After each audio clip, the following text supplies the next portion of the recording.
Dear students, myself Santosh Kumar Gupta, faculty biology, Sarvodaya senior secondary school Hindaun city के YouTube channel में आपका स्वागत है।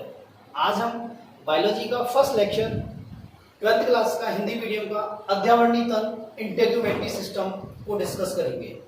ठीक है, अध्यावरणी तंत्र होता क्या है? अध्यावरणी तंत्र मीन्स इसमें हम दो चीजों का अध्ययन करते हैं, त्वचा एवं त्वचा के व्युत्पन्नों का। तो हम क्या कह सकते हैं? त्वचा एवं त्वचा के व्युत्पन्नों का अध्ययन को क्या बोलते हैं? अध्यावरणी तंत्र।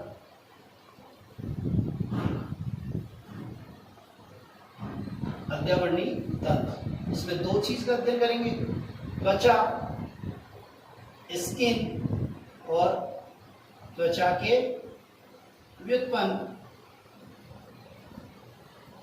ठीक है, त्वचा के दो भाग होते हैं। पहला भाग होता है बाहरी भाग एपिडर्मिस, जिसे हम हिंदी में बोलते हैं अधिचर्म,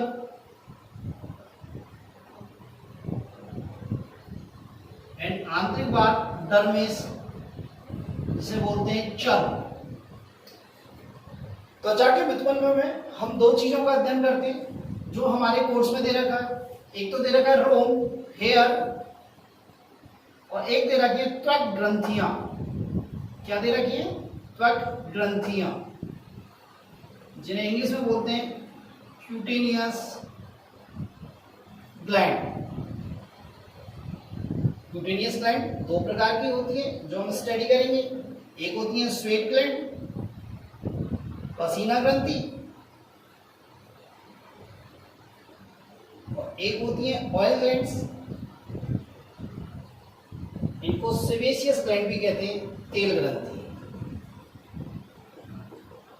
ठीक है बेटा, स्किन पहला टॉपिक लेते हैं हम, स्किन, त्वचा।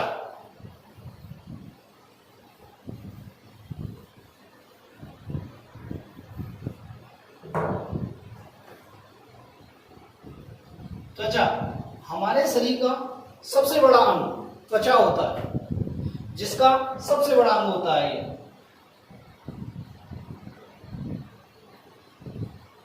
सबसे बड़ा अंग होता है।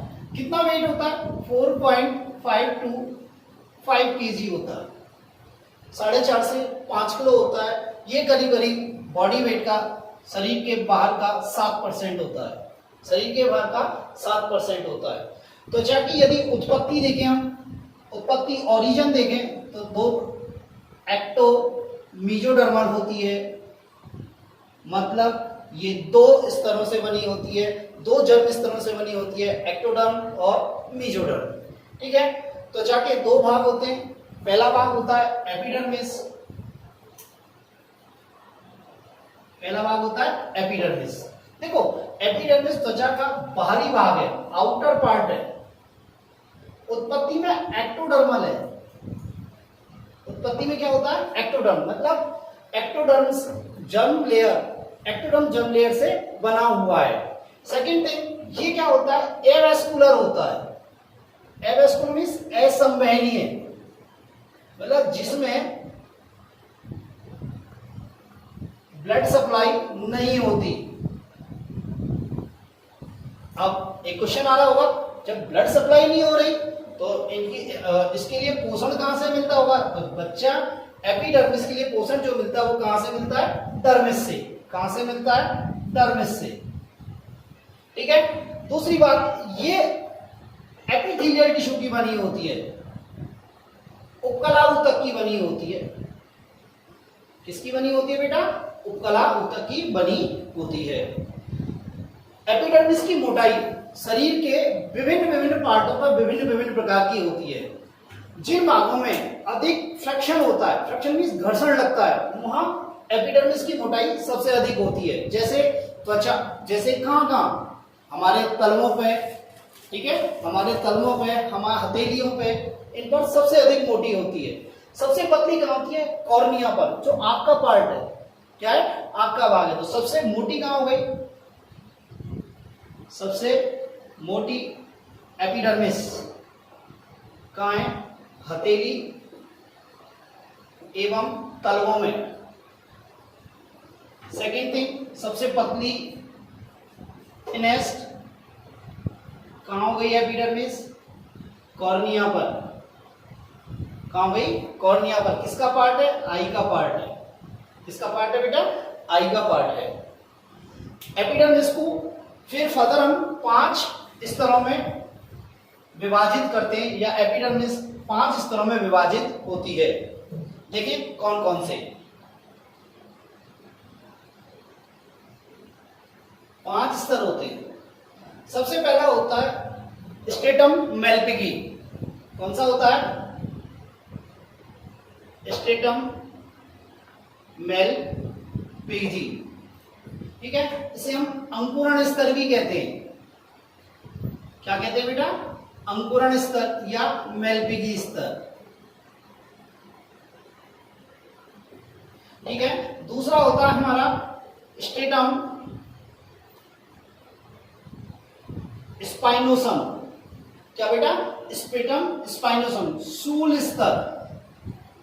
क्या होता है बेटा? सूल स्तर। इसको भी हम डिस्कस करेंगे एक एक करके। ठीक है, तीसरा जो होता है हमारा होता है स्ट्रेटम ग्रेनुलोसम।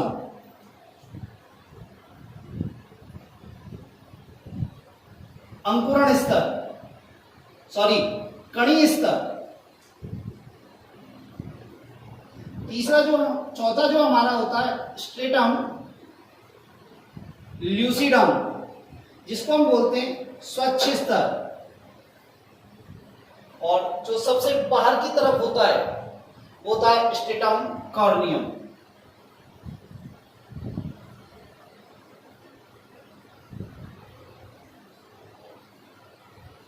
कॉर्नियम स्तर,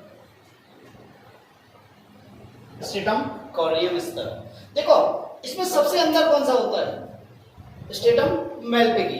ठीक है, अब हम एक एक को डिस्कस करते हैं। पहला आता है स्ट्रेटम मेलपिगी।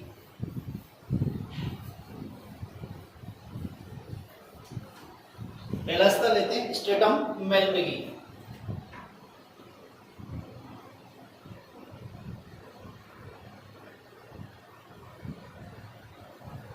देखो स्ट्रेटम मेलपिगी सबसे आंतरिक स्तर है। कैसा है बेटा? सबसे आंतरिक स्तर है।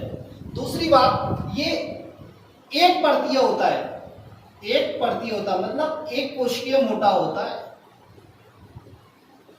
एक कोशिकीय मोटा होता है। और कहां होता है? डर्मिस के ऊपर, जस्ट ऊपर उपस्थित होता है। कहां होता है? डर्मिस के जस्ट ऊपर उपस्थित होता है। देखो ये यहां पर डर्मिस है, ये क्या है? डर्मिस। ये वाला आगे डर्मिस, और इसके ऊपर इस प्रकार स्तंभाकार कोशिकाएं पाई जाती हैं। इसके ऊपर क्या पाई जाती है? स्तंभाकार कोशिकाएं पाई जाती हैं।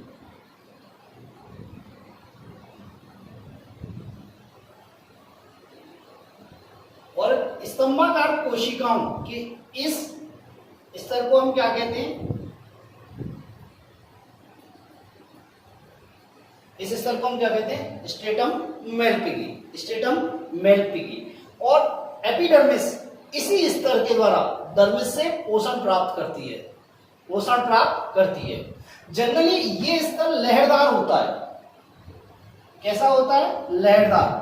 लहरदार मतलब इस प्रकार होता है, इस प्रकार होता है। तो ये जो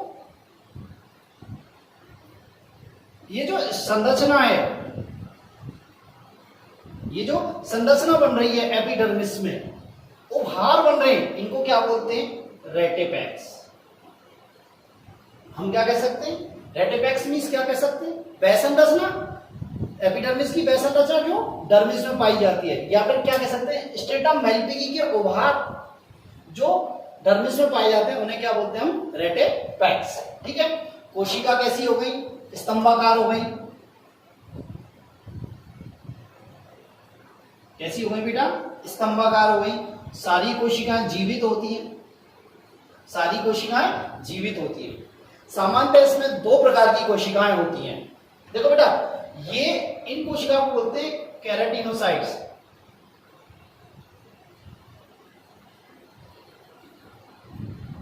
केराटिनोसाइट्स, और ये होती है 90%। कितनी होती है? 90%। और ये जो ऊपर ये कम मात्रा में जो दिख रही है इन्हें बोलते हैं मेलेनोसाइट्स, और ये होती है मात्र 10%। क्या होती है? 10%। ठीक है, नेक्स्ट देखते हैं।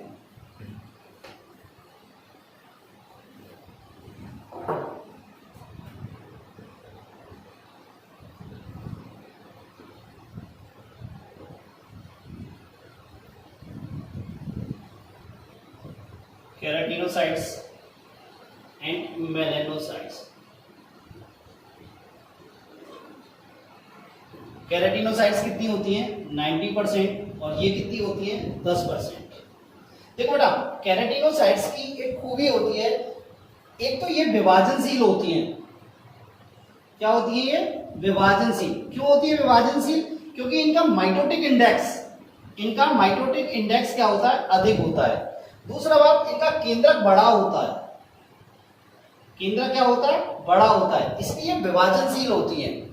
ये विभाजित होती रहती है और ऊपर की तरफ खिसकती रहती हैं, और ऊपर की तरफ खिसककर त्वचा के या एपिडर्मिस के दूसरे भागों का निर्माण करती है, जैसे stratum spinosum, stratum granulosum, stratum lucidum and stratum corneum. ठीक है, मेलेनोसाइट्स जो होती है ये क्या करती है? मेलानिन पिगमेंट का निर्माण करती है, मेलानिन वर्णक का निर्माण करती है। ये मेलानिन वर्णक किसके लिए जिम्मेदार होता है? त्वचा के रंग के लिए, बालों के रंग के लिए। और ये क्या करता है? हमें अल्ट्रावायलेट रेज, पराबैंगनी विकिरणों से, जो सूरज से पराबैंगनी विकिरण आती है, उनसे हमें सुरक्षा प्रदान करता है। ठीक है, नेक्स्ट आता है स्ट्रेटम स्पाइनोसम। नेक्स्ट स्तर आता है स्ट्रेटम स्पाइनोसम।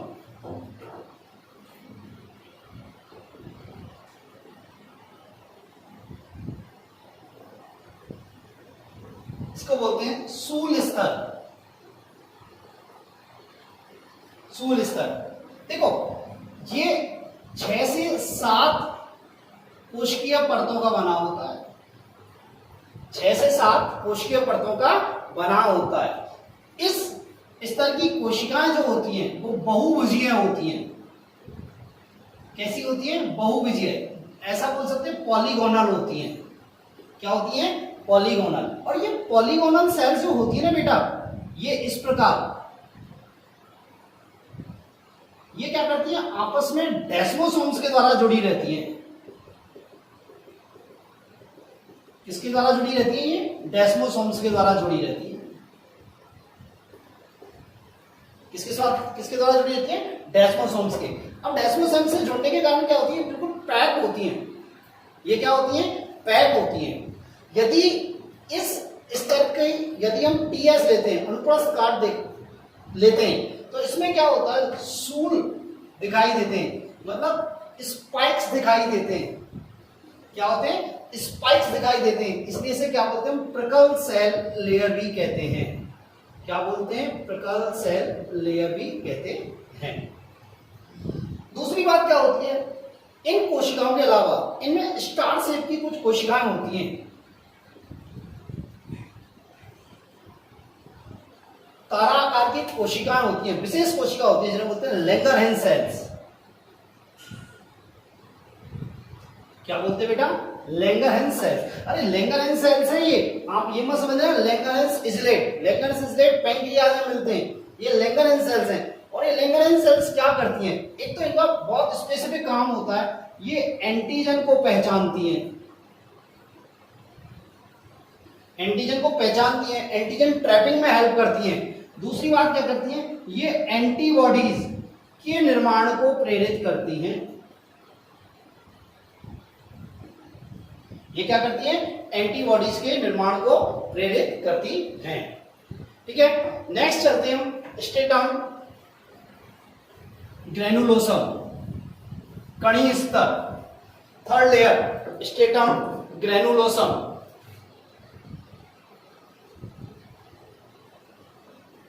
इसको बोलते हैं कणीय स्तर। देखो बेटा, स्ट्रेटम ग्रेनुलोसम कणी स्तर, ये भी क्या होता है 6 से 7 कोशिकीय परतों का बना होता है।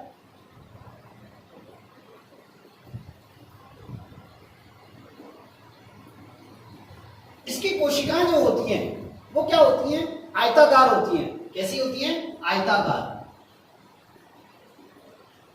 इसकी कोशिकाएं कैसी होती हैं, आयताकार होती हैं। कैसी होती हैं, आयताकार। इस स्तर की कोशिकाओं में विशेष प्रकार की कणिकाएं पाई जाती हैं। इस स्तर में जो कोशिकाएं होती हैं ना, विशेष प्रकार की कणिकाएं पाई जाती हैं, जिन्हें बोलते हैं केरेटोहाइलिन। केरेटोहाइलिन कणिकाएं क्या बोलते हैं बेटा, केरेटोहाइलिन कणिकाएं। ये केरेटोहाइलिन कणिकाएं 3 चीजों की बनी होती हैं। किस किस की बनी होती हैं, एक तो इसमें कैल्शियम आयन होते हैं, और क्या होता है इसमें आरएनए होता है, और क्या होता है इसमें पॉलीसैकेराइड होते हैं। क्या होते हैं बेटा, पॉलीसैकेराइड होते हैं। ठीक है, ये केरेटोहाइलिन, जब इस केरेटोहाइलिन का ब्रेकडाउन होता है, विघटन होता है, तो एक प्रोटीन बनती है। कौन सी, इलिडीन प्रोटीन।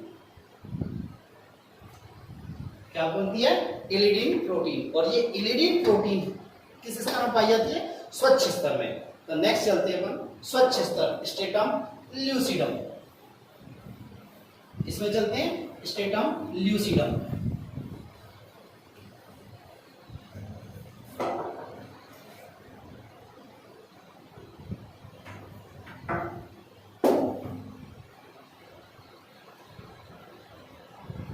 स्वच्छ स्तर, देखो स्ट्रेटम ल्यूसिडम ये क्या होता है, 4 से 5 कोशिकीय परतों का बना होता है।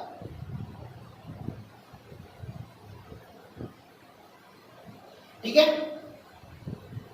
ये स्तर देखो आरबीएससी तो ये कहती है पूरी बॉडी में इसका कोई लोकेशन नहीं दे रखी है, पर बहुत सारी यदि रेफरेंस बुक लेके हम देखें, अच्छी बुक्स देखें, तो ये कहती हैं कि ये स्तर केवल कहां पाया जाता है, हथेली, तलवों एवं फिंगरप्रिंट्स में। इसमें पाया जाता है, फिंगरप्रिंट्स में पाया जाता है, इनमें फिंगरप्रिंट्स में पाया जाता है। ठीक है, दूसरी बात क्या होती है, इस स्तर की कोशिकाएं जो होती हैं वो जनरली फ्लैटर होती हैं, मतलब चपटी होती है, चपटी होती है। ठीक है, और इनमें क्या होता है, इन चपटी कोशिकाओं में, जो ये चपटी कोशिका होती है, इनमें क्या होता है, केरेटोहाइलिन कणों के विघटन से, केरेटोहाइलिन कणों के विघटन से एक स्पेसिफिक प्रोटीन बनती है, जिसे क्या बोलते हैं, इलिडीन प्रोटीन, इलाइडीन या इलिडीन प्रोटीन कहते हैं। ठीक है, देखो बच्चा, इस जब इलिडीन प्रोटीन बनना शुरू हो जाती है तो इन कोशिकाओं में से केंद्रक का विघटन स्टार्ट हो जाता है। क्या हो जाता है बच्चा, केंद्रक का विघटन स्टार्ट हो जाता है, केंद्रक का विघटन स्टार्ट हो जाता है। ठीक है, स्वच्छ स्तर 4 से 5 कोशिकीय परतों का बना होता है, मेनली हथेली, तलवे और फिंगरप्रिंट्स में पाया जाता है। कोशिकाएं चपटी होती हैं। देखो इसकी कोशिकाएं जीवित होती हैं, क्या होती हैं, जीवित होती हैं। इसकी कोशिकाओं में क्या होता है, इलाइडीन प्रोटीन पाई जाती है। क्या पाई जाती है, इलाइडीन प्रोटीन पाई जाती है, जो किससे बनती है, केरेटोहाइलिन कणों के विघटन से बनती है। किससे बनती है बेटा, केरेटोहाइलिन कणों के विघटन से बनती है। जैसे जैसे इलाइडीन प्रोटीन का निर्माण होता जाएगा, वैसे वैसे क्या होगा, केंद्रक का विघटन शुरू हो जाएगा। केंद्रक फाइनली जाके विलुप्त होना स्टार्ट कर देगा। लास्ट आती है हमारी stratum corneum, last layer stratum corneum.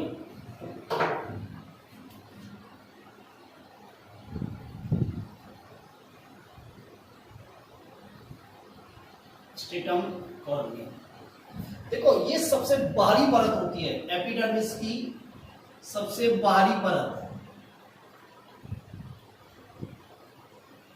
Epidermis की सबसे बाहरी परत होती है। ये 8 से 12 कोशिकीय परतों की बनी होती है। और कहीं कहीं 15 से 30 कोशिकीय परतों की भी ये बनी होती है, या 15 से 30 कोशिकीय परतों की बराबर मोटाई की होती है। इस स्ट्रेटम कॉर्नियम में दो प्रकार की सेल्स पाई जाती हैं। दो प्रकार की सेल्स पाई जाती हैं। एक तो पाई जाती है मृत कोशिका और एक पाई जाती है जीवित कोशिका। देखो, मृत कोशिका मैक्सिमम जो होती है वो मृत कोशिका होती है, और कुछ मात्रा में ही होती है जीवित कोशिका। कुछ मात्रा में ही होती है जीवित कोशिका। ये मृत कोशिका क्या होती है? एक तो ये सल्की होती है, शल्की मृत होती है। दूसरी बात, केंद्रक विहीन होती है। क्या होती है? केंद्रक विहीन। क्यों होती है केंद्रक विहीन? क्योंकि इन कोशिकाओं में केराटिन का निर्माण हो जाता है। ये जो बाहर कोशिका दिख रही है, इन कोशिकाओं को हम क्या बोलते हैं? मृत कोशिका। किसकी? स्ट्रेटम कॉर्नियम की। किसकी बेटा? स्ट्रेटम कॉर्नियम की। और ये मृत क्यों हो जाती है? क्योंकि इनमें केराटिन प्रोटीन का निर्माण हो जाता है, और केराटिन प्रोटीन क्या करती है? कोशिका को मृत कर देती है और प्रोटेक्शन प्रदान करती है। ठीक है। ये जो जीवित कोशिकाएं, कुछ कोशिकाएं जो जीवित हैं, ये क्या होती है? ग्लैंडुलर नेचर की होती है, मतलब ग्रंथिल होती है। कैसी होती है बेटा? ग्रंथिल होती है। और ये ग्रंथिल होती है और ये कुछ स्पेसिफिक, मतलब कुछ रसायन स्रावित करती हैं। और ये रसायन क्या करते हैं? स्ट्रेटम मेलपिगी स्तर में क्या करते हैं? विभाजन को कंट्रोल करते हैं। किसका? स्ट्रेटम मेलपिगी में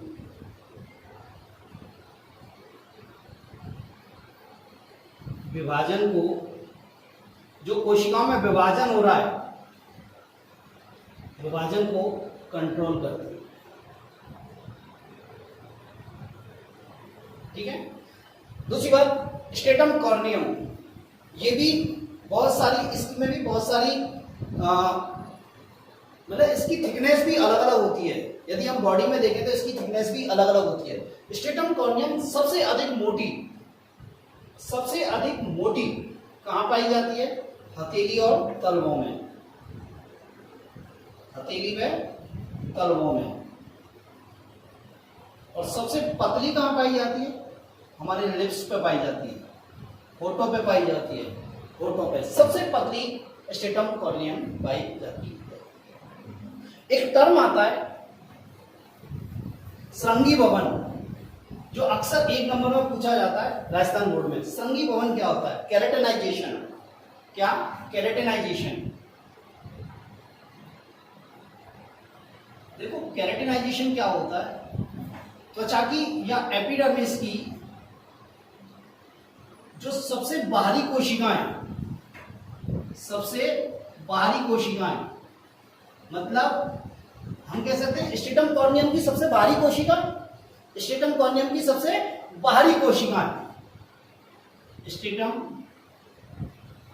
कॉर्नियम की कोशिकाएं। इन स्ट्रेटम कॉर्नियम की कोशिकाओं में क्या होता है? केराटिन का निर्माण होता है। किसका निर्माण होता है? केराटिन का निर्माण होता है। और इस केराटिन निर्माण के प्रोसेस को, इस केराटिन निर्माण की क्रिया को हम क्या कहते हैं? केराटिनाइजेशन या श्रृंगी भवन। इस श्रृंगी भवन से हमें क्या हेल्प है? इस श्रृंगी भवन से हमें क्या बनता है? इस श्रृंगी भवन से हमारा बनता है एक्सोस्केलेटन। एक्सोस्केलेटन हमें क्या होता है? जैसे नेल्स बन गए, हेयर बन गए, और ये हमें क्या करते हैं? प्रोटेक्शन प्रदान करते हैं, हमें सुरक्षा प्रदान करते हैं। हमें क्या प्रदान करते हैं? सुरक्षा प्रदान करते हैं। तो आपका ये एपिडर्मिस वाला भाग खत्म हुआ। नेक्स्ट पार्ट आता है डर्मिस।